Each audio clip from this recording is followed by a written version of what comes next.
Daniel Reeve and Emma Carter looked like a couple out of a magazine. Daniel was tall, well-groomed, and always carried himself with quiet confidence. He worked in insurance, managing clients and policies with precision. Emma was his opposite. In many ways bubbly, expressive, and full of warmth. She taught preschool and loved her job, especially the way the children reminded her to find joy in small things. The two met at a charity fundraiser where Emma was volunteering, and Daniel had been dragged along by a friend. He later told people he had fallen in love the moment she smiled at him across the room. From that point on, their relationship moved.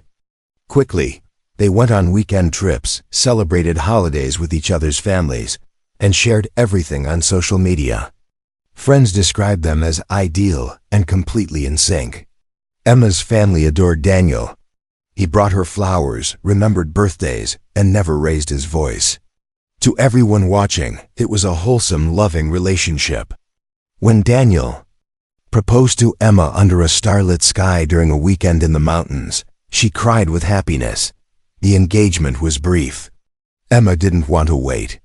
She told her sister, "When you know, you know." Daniel agreed. They booked a small venue and invited only close friends and family. The wedding was simple but beautiful. Emma wore a cream lace dress and a crown of baby's breath. Daniel wore a tailored navy suit and a watch that had belonged to his grandfather. They exchanged handwritten vows in a garden ceremony, kissed as sparklers lit the air, and danced. Late into the night, everyone said they had never seen Emma look so happy. Daniel gave a toast during the reception, saying, "I married the woman I want to spend the rest of my life with." Guests believed him. Their honeymoon was planned for a secluded lakeside cabin in Vermont. It wasn't extravagant, but it was exactly what Emma had wanted: peace, nature, and privacy. The cabin was surrounded by forest, with a wooden deck overlooking a glassy lake. There was no Wi-Fi, barely any phone signal, and no one around for miles. Emma texted her sister the night they arrived, saying it was like something out of a storybook. That would be her last message. 8 days after their wedding, Emma's body was pulled from the lake near the cabin. Her death shocked everyone who knew her. She had always been full of life, cautious and grounded. At first, the local sheriff suspected a tragic accident. The area was known for slippery docks and shallow waters with hidden rocks. It wasn't unusual for visitors to fall, especially if they ventured out alone in the early morning or late evening. But almost immediately, Emma's family began to question what had happened. She had no history of medical conditions, she wasn't reckless. And Daniel's behavior following her death struck some as strange. He seemed detached. His voice was flat when he spoke to investigators. He didn't post anything about the tragedy. On social media, he didn't return calls from Emma's friends. He simply told people he was trying to process everything. Within a few days, the questions began to pile up. Why hadn't Daniel called emergency services? Why had he gone into town without telling anyone? And why had he left his phone behind? Why was Emma alone near the water if they were supposed to be spending time together? At the funeral, Emma's mother said, "Something feels wrong." No one disagreed. A week before, the couple had danced under twinkling lights, surrounded by people who loved them. Now one was dead, and the other was silent. What looked like a perfect love story was starting to crack, and behind it was a much darker truth waiting to be uncovered. The morning Emma's body was discovered, the lake was still. A neighbor who owned a cabin further down the shore had gone out for a walk and noticed something unusual near the waterline. At first, it looked like a pile of driftwood caught on some rocks, but as she stepped closer, she realized it was a body. Emma was face down, her hair fanned out in the water, her arm resting on a fallen tree branch. The neighbor immediately called the authorities. When responders arrived, they pulled Emma's body from the lake and noted bruises on her arms and a small laceration near her lower back. It appeared as if she had fallen and struck something on the way into the water. Daniel arrived back at the cabin a short time later, claiming he had been in town picking up groceries. He told police he had left early, thinking Emma was still asleep. He hadn't taken his phone and hadn't known anything had happened until he saw the flashing lights near the dock. His voice was calm, emotionless, and he didn't ask many questions. The officers on the scene noticed this but said nothing. People grieve differently, they told themselves. The official cause of death was listed as drowning, with injuries that might have come from slipping on wet wood or hitting submerged rocks. It seemed plausible. The dock was old, weathered, and had no railing. If Emma had gone out there in sandals or barefoot, a fall was entirely possible. But it didn't sit right with Emma's sister Rachel. She kept going back to that final text, how peaceful and safe Emma had said she felt. Nothing about it sounded like someone planning to take a walk alone near the lake in the early morning. Rachel kept asking herself why Daniel hadn't been. With her, it was their honeymoon. Why would he leave her alone? When police began looking more closely, they found gaps in Daniel's story. The town he claimed to have visited was a 45-minute drive from the cabin. But no one remembered seeing him there that morning. He paid in cash at the store he mentioned, and no surveillance footage confirmed his presence. His phone, which he said he'd left behind, had several missed calls that had apparently gone unnoticed. None of it added up neatly. Back at the cabin, forensic teams began a more detailed inspection. On the edge of the dock, they found a piece of wood that had splintered off, with traces of blood on it. It matched Emma's DNA. The position of the splintered board suggested force more than a simple slip. It appeared someone had either grabbed her or pushed her hard enough to break the railing and cause the injury. Suddenly, the image of an accidental fall became harder to believe. The medical examiner revisited the autopsy. The bruises on Emma's arms were now thought to be consistent with being grabbed or restrained. The laceration didn't quite line up with a natural fall pattern. And there was water in her lungs, meaning she had still been alive when she went under. The evidence pointed to the possibility of foul play. Detectives began pulling records, trying to learn more about Daniel's past. They spoke to co-workers, former landlords, and old acquaintances. What they found was a man who had always lived just on the edge of suspicion. Nothing that would raise alarms on the surface, but a history of secrets just beneath.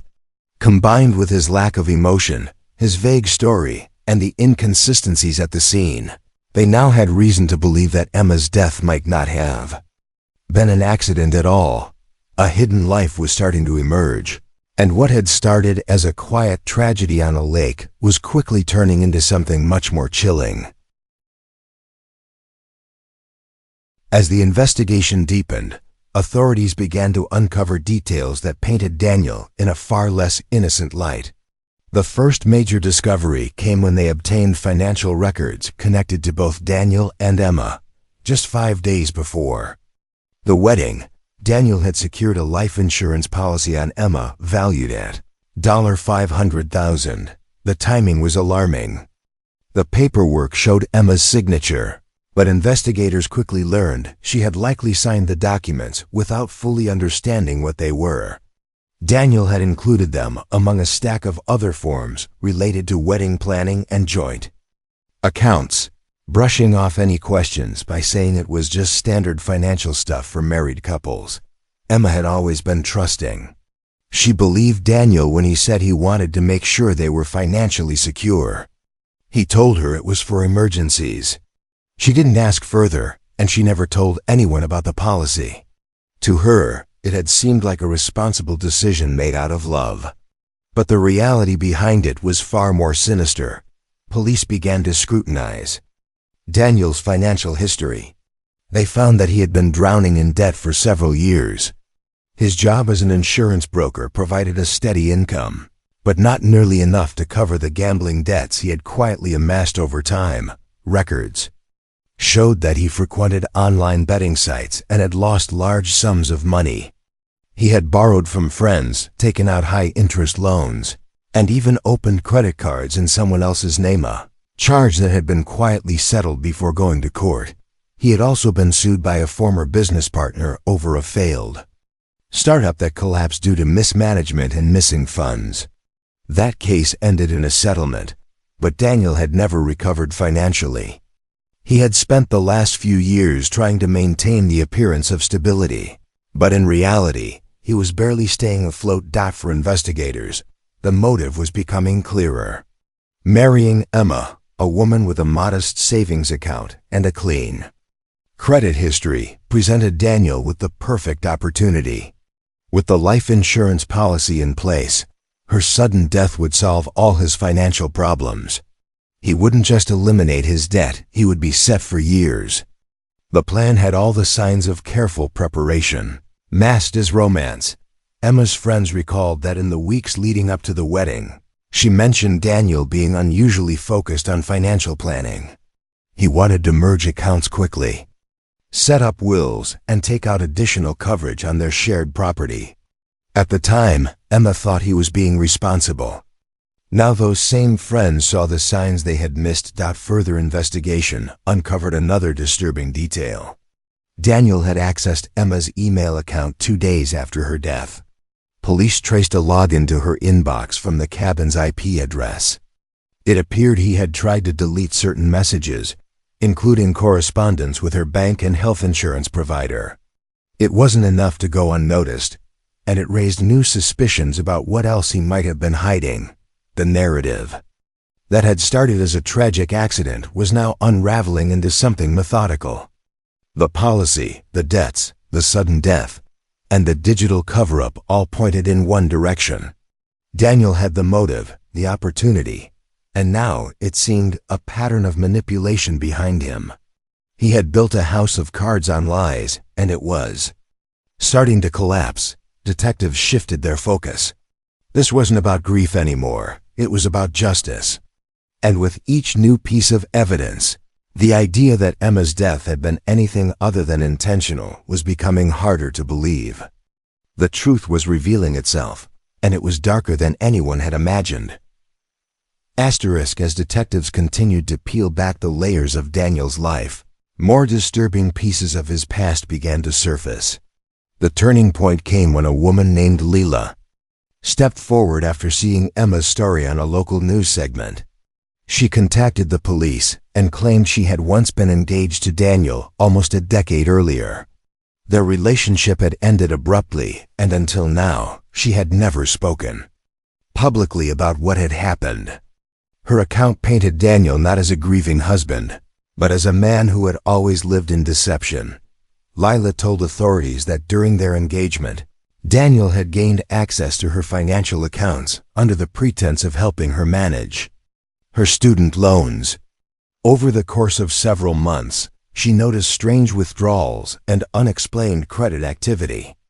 When she confronted him, he denied everything, but the evidence was clear.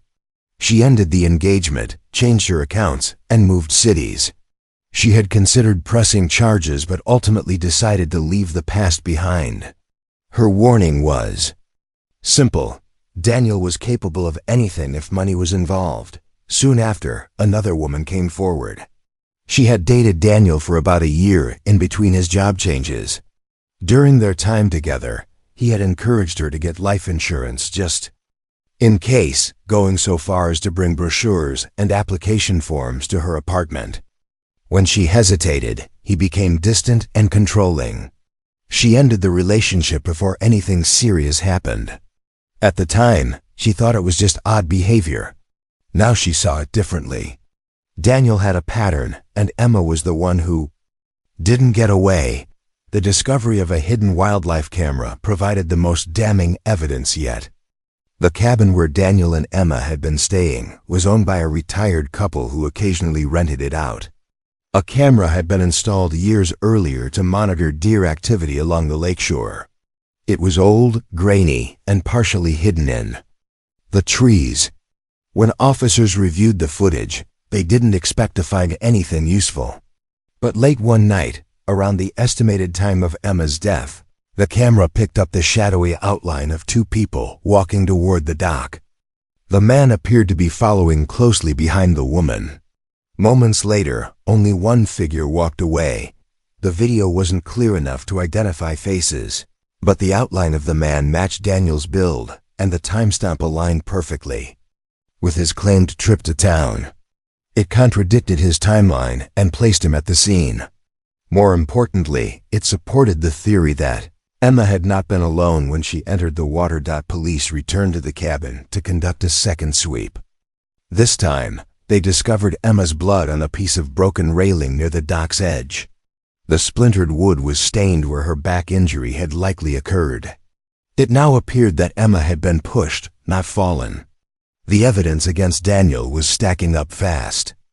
The insurance policy, the history of manipulation, the eyewitness accounts from past partners, and now the physical proof, all of it pointed to a calculated plan. At this point, investigators were convinced Daniel hadn't just taken advantage of Emma's trust. He had spent months crafting a relationship that looked perfect from the outside, only to use it as a tool for financial gain. What had seemed like love was, in fact, a facade disguised for something cold and opportunistic. Authorities issued a warrant for Daniel's arrest. As the news broke, the public reacted with disbelief and anger. A man who had once toasted to forever with a smile and a ring was now being accused of orchestrating the death of his bride just days after their wedding. The fairy tale had officially turned into a nightmare, and the truth, at last, was rising to the surface.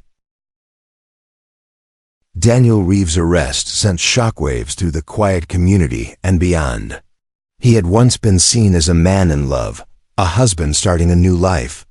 Now he was in handcuffs, accused of murdering his wife just 8 days after their wedding. News outlets picked up the story, dubbing it the honeymoon homicide, and the trial became one of the most talked about cases in the region. For Emma's family, it was both a public nightmare and a personal heartbreak that no one could truly understand. The prosecution built a strong case rooted in motive, opportunity, and a disturbing pattern. They began by presenting Daniel's financial records, years of debt, mounting gambling losses, and a trail of failed ventures. They detailed the life insurance policy he had taken out on Emma days before their wedding and showed how she had likely signed the documents without knowing what they truly were. Experts testified that the signature was hers, but the context in which she signed pointed to manipulation and deceit. Next came the physical evidence, the blood-stained railing on the dock, the coroner's testimony about bruises on Emma's arms, and the unnatural wound on her back. The camera footage, though grainy, placed Daniel at the lake when he had claimed to be elsewhere. Combined with his strange behavior after Emma's death and his failure to call for help, the picture painted was a chilling one. Witnesses from Daniel's past relationships added weight to the prosecution's argument. Layla, the former fiancée, recounted how he had stolen from her bank account. Another ex-girlfriend spoke about his repeated attempts to convince her to take out life insurance in his name. Both women described a man who could be charming and convincing, but turned cold and distant when his plans were questioned. Their testimony showed a pattern that prosecutors argued could not be ignored. Daniel wasn't just a man in debt, he was someone willing to exploit intimacy for financial gain. Daniel's defense team attempted to argue that Emma's death was a tragic accident. They claimed that Daniel had left for town early and genuinely had no knowledge of what had happened until he returned. They said the blood on the railing could have come from a fall, and the bruises were possibly caused by her hitting rocks in the water. They leaned heavily on the lack of clear footage identifying Daniel in the camera recordings, arguing that the image was too vague to prove anything, but the jury wasn't convinced. The combination of financial motive, inconsistent alibi, and a documented history of similar behavior made it difficult to believe in coincidence. After 3 weeks of testimony and a day of deliberation, Daniel Reeves was found guilty of first-degree murder and sentenced to life in prison without the possibility of parole. Emma's family wept quietly as the verdict was read. Her mother wore the same light blue scarf Emma had given her before the wedding. In a statement to reporters, her father said, "We lost Emma because someone saw her kindness as an opportunity. She trusted completely, and he used that against her." The case left a lasting impact not just on the people who knew Emma, but on anyone who followed the story. It served as a chilling reminder that appearances can be deceiving, and that not every fairy tale ending is written with love.